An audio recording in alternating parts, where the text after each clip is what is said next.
Assalamualaikum, salam rahayu teman-teman. Mbok sedang membuat rendang Minang. Nah, ini sudah berminyak, cantik banget. Ini udah separuh habis, langsung diserbu ketika masih menjadi kalio. Kalio atau kaleo? Kaleo. Enak banget, empuk rendangnya, tapi tidak ambiar, tidak hancur. Rasanya gurih, ini rasa Minang banget.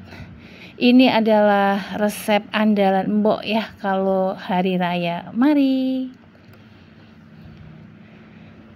4 liter santan dari 3 butir kelapa. Ini santan encer, santan kental digabung aja jadi satu ya. Ini udah diperas dari pasar. Sekarang akan kita didihkan, kita akan masak sampai nanti kira-kira berkurang. Ini kira-kira 3 liter ya. Kita akan masak sampai seperti ini. Berkurang dan warnanya mulai berminyak. Nah, sambil kita rebus santannya, kita buat bumbunya ya.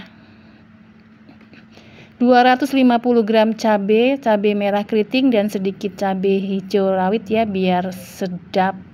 Ini resep dari Uni Iet. 11 butir kemiri, 7 siung bawang putih dan 100 gram bawang merah. Bawang merahnya sebagian dihaluskan, sebagian diiris-iris. Sebelum itu kita siapkan juga bahan lainnya. Ada 5 batang serai, 3 batang daun kunyit, 5 lembar daun salam, 3 ibu jari jahe, 6 ibu jari lengkuas, dan 9 lembar daun jeruk. Bahan ini juga akan kita haluskan ya, nanti kita iris-iris terlebih dahulu. Lanjut, bahan lainnya ini juga akan kita haluskan. 1 sendok makan ketumbar, 2 sendok teh lada, 2 sendok teh jinten, 3 buah bunga lawang, 3 butir kapulaga, 3 butir cengkeh, dan 1 ruas jari kayu manis. Agar halus maksimal, kita 2 tahap ya. Kita masukkan ketumbar dan kawan-kawan, lalu jahe lengkuas dan perdedaunannya. Ini kita haluskan terlebih dahulu, bawang merah dan kemiri, bawang putih. Nah, ini setelah halus, baru kita masukkan cabenya.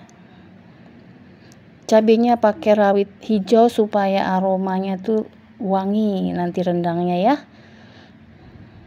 Kemudian jangan lupa masukkan 6 sendok makan kelapa sangrai. Ini kira-kira dari 1/4 butir kelapa parut yang kita sangrai. Terutama kalau kita tidak memiliki kelapa sangrai ulek ya. Nah, setelah dihaluskan semua seperti ini hasilnya. Halusnya maksimal ya. Kita kembali ke santan yang sudah berkurang jauh, kira-kira sisa 2 liter lagi nih. Baru kita masukkan semua bahan yang sudah kita haluskan tadi. Kita biarkan mendidih, kita aduk-aduk, kita akan masak sampai menyusut lagi santan dan bumbunya.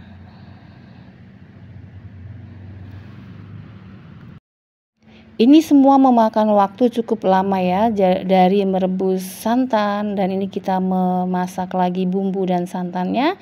Itu kira-kira menghabiskan 1,5 jam.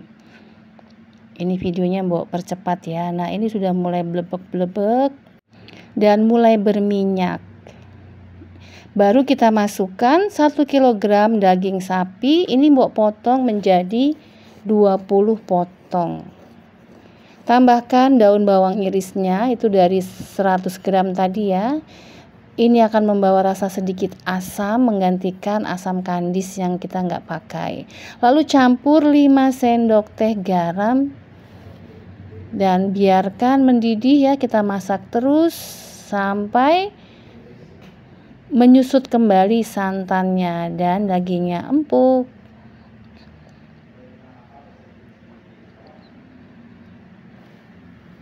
Nah, ini sampai matang nanti kira-kira membutuhkan waktu sekitar 3 jam. Bisa lebih, ini 3 jam setengahan ya. Kita aduk. Kita akan tutup ya setelah setengah matang dagingnya supaya empuknya maksimal. Tapi jangan sampai hancur ya, ini api kecil ya. Nah, sudah mulai setengah matang. Dagingnya sudah mulai 70% empuk lah ya, belum empuk banget. Kita masukkan 1 kg kentang. Ini kentang rendang. Sudah Mbok cuci bersih dan sampai disikat ya, tapi ini yang terbersihnya. Tutup lagi, kita masak. Karena ini udah mulai menciprat-ciprat ya, di tahap ini hati-hati bisa terciprat dan panas banget. Tes rasa. Nah, Mbok tambahkan 1 sendok teh micin biar rasanya seperti rasa pedagang. Nah, setelah hampir 3 jam ini sudah mulai jadi kaleo ya. Warnanya cantik banget dan dagingnya sudah mulai empuk, walaupun belum empuk banget. Kita akan masak terus sampai seperti ini. Ini 3,5 jam teman-teman. Udah deh jadi, ini udah berminyak banget di bawah, dan lihat ini. Kentangnya sudah lepas dari bumbu ya, itu pertanda udah unsur airnya habis ya dalam bumbunya, dan lihat di wajannya juga sudah sama sekali tidak lengket. Dan maaf ya, ini sudah berkurang banyak karena tadi sudah diserbu. Teman-teman, ini asli enak, recommended, cobain deh. Ini resep boleh banget di recook. Selamat mencoba.